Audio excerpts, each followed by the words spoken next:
మన ముకుంద జ్యువెలర్స్ కొత్త బ్రాండ్ పూర్వి అందమైన 18 గ్రామ్స్ బంగారు ఆభరణాలు దుబాటు ధరల్లో వివరాలకు సంప్రదించండి. నమస్తే రమగారు. నమస్తే జయ. ఏదైనా ఒక స్టోరీ చెప్తారా? చేపల పంట చెప్తాం. చేపల పంట వెరైటీగా ఉంది. కైరో దేశంలోనట, కైరో మంది కదా. మంది కాదు, మన కథలు చాలా ఇలాంటివి ఉండవు. కావాలంటే దీన్నే మనం నేటివ్గా కూడా తీసుకోవచ్చు, కానీ కథ అలా ఉందని అలాగే చెప్తున్నా. గోహ అని ఒక ఆయన హాస్యగాడు, చాలా ప్రసిద్ధుడు ఆయన. ఇంచుమించు మన బ్రహ్మానందం గారు ఇదివరకు మొదట్లో ఉండేవారు చూడు, ఆ స్టైల్ అనమాట. ఆయన ఎక్కడికైనా స్టేజ్ ఎక్కితే జనాలు చచ్చిపోయి వాళ్ళ పొట్ట చెక్కలైపోయి, చాలా మంచి పేరుంది ఆయనకి, ప్రసిద్ధుడు. అయితే ఆయనకి ఎప్పుడో ఏదో మొక్కల పెంపకం మీద ఒక ఉత్సాహం వచ్చింది. ఆయన తనకున్న తోటలో అంతా చక్కగా బాగు చేయించి కొత్త కొత్త కొత్త కొత్త మొక్కలు నాటి వాటన్నిటి పూయించి కాయించుకుంటూ ఉండేవాడు. ఈయన తాలూకు ఈ సరదా తెలుసుకున్న ఫ్రెండ్స్ చాలామంది, మనకి ఏది ఇష్టమో అది గిఫ్ట్లు ఇస్తుంటారు చూడు చాలామంది. రకరకాల పువ్వుల మొక్కలు, రకరకాల గులాబీ అప్పుడు అక్కడ గులాబీలు బాగా పూసేవట. బోల్డన్ రకాల మొక్కలు, గింజలు తెస్తే తర్వాత మొక్కలు వచ్చి పువ్వులు వచ్చేవి, చిన్న పొన్న కాయలు కాసేవి, అట్లా బోల్డ్ మొక్కలు గిఫ్ట్ ఇచ్చారు. ఆయన చక్కగా ఆ పని మీదే ఉండేవాడు. ఎప్పుడైనా సభలకు వెళ్ళేవాడు, కానీ మూడొంతులు ఆయన ఎప్పుడు తోటలోనే కనపడేవాడు. ఏదో ఒక మొక్క గొప్పు తవ్వుతూనో, నీళ్లు పారేలాగా చేస్తూనో, గింజలు వేస్తూనో, మొక్కలు పెట్టుకుంటూనో ఈ గందరగోళంలో ఉండేవాడు. అయితే ఈ కైరో నగరంలో ఒక సంపన్న గృహస్థ ఒక ఆయన ఉన్నాడు. ఆయన ఒకనాడు ఈయన తోట గురించి చాలాసార్లు విని ఈ దోహా గారి తోట చూడడానికి వచ్చాడు. వచ్చి, అబ్బా చాలా పువ్వులు ఉన్నాయి నీ దగ్గర, ఇవి ఉన్నాయి అవి ఉన్నాయా, గులాబీలు బాగున్నాయి అవి బాగున్నాయి ఇవి బాగున్నాయని మాట్లాడాడు. మాట్లాడిన తర్వాత మా అల్లుడు ఏవో కొత్త రకం విత్తనాలు పంపించాడు, అది భలే పూస్తాయి భలే కాస్తాయిట అన్నాడు. అంటే పెడతావా అని అడిగాడు. అడిగితే అందేముందండి, తప్పకుండా గింజ వస్తే పెట్టడమే మన పని, దేన్నైనా పూయించేస్తాను నేను. ఎలా పేరు వచ్చిందంటే ఈయన చేతిలో పడితే ఏ గింజైనా పూసేస్తుందని. మరి నేల సారవంతమైంది, శ్రద్ధ ఎక్కువగా ఉంది, బాగా సేవిస్తారు, ఎలాంటిదైనా కుంటిపూలు గుడ్డిపూలైనా పూసేస్తుంది గ్యారంటీగా. దాంతో ఏమైంది ఇట్లా అన్నాడు. అనేసరికి మా అల్లుడు బాగ్దాద్ నుంచి తెప్పించాడు అద్భుతమైన విత్తనాలు, అవి పూయించి చూపించాలి నువ్వు నాకు అని అన్నాడు ఆ సంపన్నుడు. మన దోహా గారు ఒప్పుకున్నారు, తప్పకుండానండి పంపించండి అంటే. సరే ఏం చేశాడు, మర్నాడు ఒక పనివాడు వచ్చాడు. వచ్చి ఇంత కవర్ పట్టుకొచ్చి ఇచ్చాడు. కవర్ పట్టుకొచ్చి ఇస్తే తీరా చూద్దాం కదా, ఆయన దగ్గరకు పెట్టుకుని చూస్తే అవి గింజలు కాదు ఎండబెట్టిన చేప గుడ్లట. ఈ సముద్ర తీరాల్లోనూ అక్కడ చేపలు గుడ్లు పెడతాయి. కొన్ని వంటకాలకి వాటిని వాడతారట. వాటిని ఎండబెట్టి చిట్టివిగా ఉంటాయి. కొంచెం పెద్ద సైజు చేపలు అయితే గుడ్డు ఒక్క రవ్వ పెద్దది ఉంటుంది బహుశా. చేప గుడ్లు అవి ఎండబెట్టి అవి ఇట్లా కుప్పలు తెప్పలుగా పెట్టేస్తాయి కదా, ఆ ముక్క అలాగే తీసుకొచ్చి ఎండబెట్టి ఏవో ఆహార పదార్థాల్లో బాగ్దాద్ నగరంలోనూ అక్కడ వాడతారు. అది ప్రమాదకరమైన నీళ్ళలోకి వెళ్ళి తీసుకురావాలి కదా.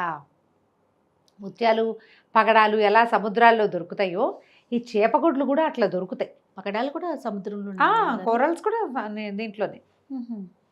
పగడపు దీవులు అంటారు కదా, పగడపు దీవులు అంటాం. ముత్యపు చిప్పలు, పగడాలు ఒక చెట్టుకో ఏదో ఒక దానికి ఇట్లా అలా, కోరల్స్ ఒక రకమైన రాయి లాంటిదే అట్లా పెరుగుతుంది, అది దాన్ని కట్ చేస్తారు. అవి చూసేసరికి కలిసి ఒళ్ళు మండిపోయింది. ఇప్పుడు రేపొద్దున వచ్చి నేను ఇచ్చిన గింజలు మొక్కలు ఏవి చూపించు అంటాడు. అంతే కదా, అంతేగా. బాగా ఆలోచించి అది గుడ్లు అవతల పారేశాడు. కొద్ది రోజులు పోయాక ఈయనకి ఒక దారిలో ఆ సంపన్న గృహస్థు కనిపించాడు. ఆయన లోపల వెటకారంగా నవ్వుకుంటూ, ఏమిటి దోహా, నేను పంపించిన చెట్లు మొలకెత్తాయా, గింజలు పుష్పించినాయా లేదా అని అడిగాడు. అడిగేసరికి పుష్పించకేమండి, అవి మరీ చిన్నవి కదండి, పాతిపెట్టి ఎండ తగలకుండా పిడతలు అని అంటారు, మన మూకుళ్ళు ఉంటాయి కదా చిట్టివి, మన ప్రమిద కంటే పెద్దవి, వాటిని బోర్లించాము, అన్నీ మొలకెత్తినాయండి మీరు పంపించినవన్నీ అన్నాడు. అనేసరికి సంపన్నుడు కాస్త, ఏమిటి చేపలు మొలకెత్తుతాయి, చేపగుడ్లు, విష్ణుపతిగా వీడిగా మంచి పేరుంది ఈయనకి, ఈ దోహా గారికి చాలా మంచి పేరుంది, ఆయన అబద్ధాలాడే మనిషి కాదు.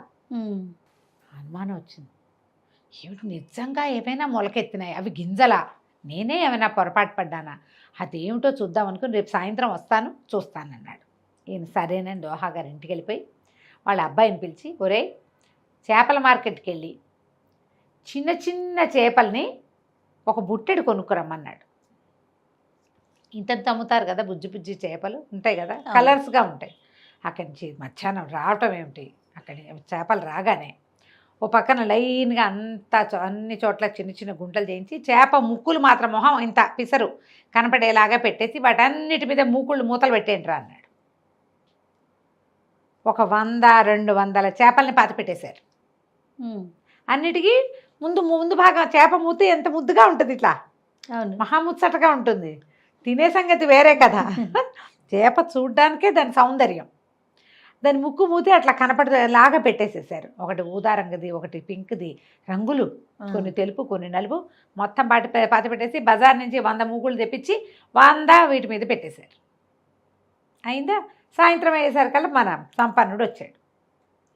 ఏవి దోహగారు ఎక్కడ పెట్టారు ఏవి అంటే, ఇదిగోనండి ఈ మూకుళ్ళన్నీ మీరు ఇచ్చిన గింజలే, ఒక్క మూకుడు ఎత్తి చూడండి మొక్క ఎంత వచ్చిందో అన్నాడు.